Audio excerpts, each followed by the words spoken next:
up here. Firstly, I'd like to thank everyone that walked down from Hyde Park this morning. I was very proud to join yours at the end, and we stretched for about a kilometre. Thank you very much. Now, like everyone here today, I love my country. And I'm sure all of you here have a story about how your grandparents or great-grandparents or how even yourselves came to this country. Back in the 1800s, my great-great-great-grandfather lived in a place called Blackpool, where electricity hadn't been invented. And to keep themselves warm at winter, they had to burn the horse manure and the coal. And through most of the year, it was cold and bleak and dark. And he read a story in a magazine about a country called Australia, where the skies were blue, and where the soil was golden, and where the waters were crystal clear. And they decided they wanted to try and migrate to Australia. They sold everything they had with a few of their friends. They only had enough money to make it far as Cape Town. And when they got to Cape Town, they stayed there and they worked for a year, and they sent an advance party of 2 to come to our great country to see if they should continue their journey. A month later, they got a letter through back to South Africa, which said 6 words. And it said, "Come as fast as you can." And since that, over that 100 years, we have lived in the greatest country of the world up until today. Now I ask you, if you wanted to wreck our country, if you wanted to take away our prosperity, if you wanted to take away the hope and opportunity for our children, what would you do? The first thing you would do if you wanted to do that is you would go after our national competitive advantage, and that is our low electricity prices. You would demonise electricity. You would demonise coal-fired power. And you would do everything you could in your power to drive up the cost of electricity. And that is exactly what this government has done. We in this country should have the lowest electricity prices in the world. But because of this rotten government, we have the highest electricity prices in the world, and they want to make it higher and higher and higher.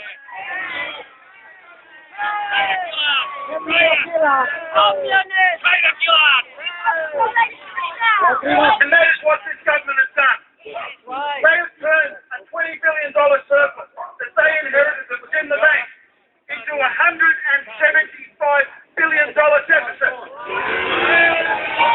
And what they will tell you... Great, power back on. You see, we've had our first carbon tax blackout. I say, in 4 years, this government have run up the 4 largest budget deficits in our nation's history. A combined total of $175 billion. Now, what Mr. Swan will tell you, don't worry, we are returning to surplus. Let's just take him on his word. That surplus is $1.5 billion. So what that will mean, the combined deficits won't be $175 billion, they'll be $173.5 billion that you will all owe. So what that means, in the next 4 years, over the forward estimates, we as a country, every taxpayer here, we have to take from you, in taxes, close to $30 billion just to pay the interest. $30 billion before we have 1 cent for schools, 1 cent for roads, 1 cent for our hospital, 1 cent for our aged cares, 1 cent for our kids with disabilities. We have to take $30 billion to pay the interest, and most of that goes overseas.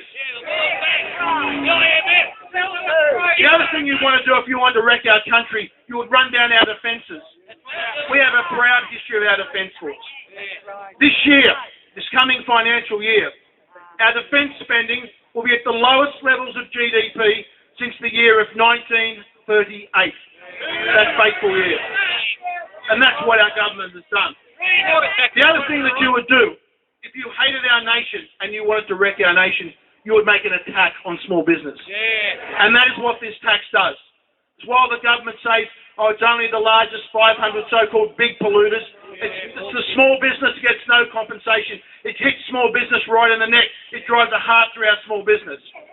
Under this Labor government, we are now seeing 300,000 people less employed in small business, but tens of thousands of more public servants in places like the Department of Climate Change. But worst of all, if you wanted to wreck our country, what you would do, you would scare our kids. You would make them afraid for the future. We should be telling our kids, you live in the greatest country of the world. This is the best place that you can have. You have more hope, freedom and opportunity than anywhere else in the world. But what this government is doing is telling the opposite. They are telling them that our modern industrial society is bad. They are telling them the polar bears are going to die. Our sea levels are going to rise. They are scaring our kids. That is the most shameful thing they are doing. But the way they are doing it is with lie after lie after lie after lie. That's right. We heard what Brian once said when the Prime Minister stood up and she stared down the lens of the camera before the last election. And she said, there will be no carbon tax under a government that I lead. And we all know that she lied. And when we ask our Prime Minister, what is this tax for? Explain to us what this tax is for. And we hear that mantra, we are taking action on climate change. And then when we ask her, well, by how much will the temperature, how much will this tax lower the temperature? And you know what she says? Oh, that's a silly question. Why are you asking it? One thing we must remember, this tax is a poisonous, toxic tax. Once it gets into our system, it goes up and up and up every year. Today is just the start. As Tony said, it's a python squeeze. That's right. It will get tighter and tighter and tighter. We're $23 a tonne today.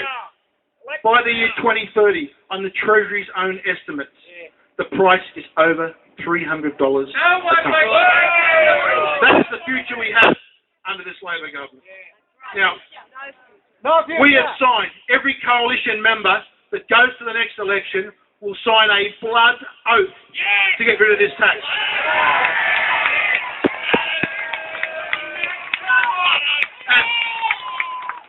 And Tony Abbott has promised the very first order of business of a new coalition government, the first order of business will be to repeal this rotten and toxic tax.